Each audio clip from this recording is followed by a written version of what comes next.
Ukraine said that one of its soldiers was killed and 7 others injured Sunday in a new outbreak of violence between government forces and pro-Russian separatists fighting for control in eastern Ukraine.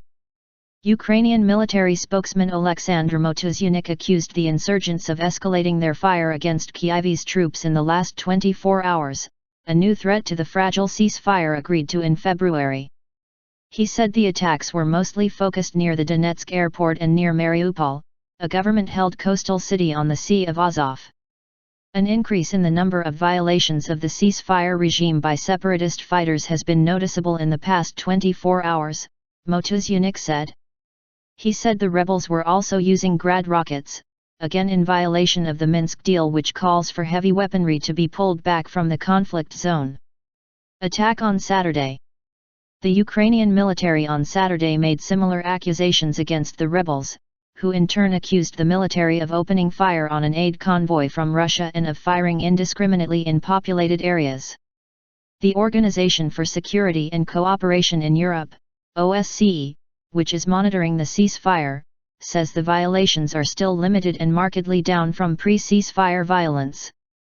We are not in a phase of very active conflict like we have seen in previous months, OSCE Secretary-General Lamberto Zanier told Reuters on the sidelines of a security conference in Estonia on Saturday. The casualties, which follow the death on Saturday of another serviceman in shelling in the southeast, occurred as the Ukrainian military and the rebels accused each other of violating a peace deal signed in Minsk, Belarus, in February. More than 6,100 civilians, separatists, and pro-Kyiv service staff have been killed so far in the conflict. Fighting erupted in Ukraine's Russian-speaking east after the Moscow-backed president was ousted in a public revolt and Russia annexed Crimea.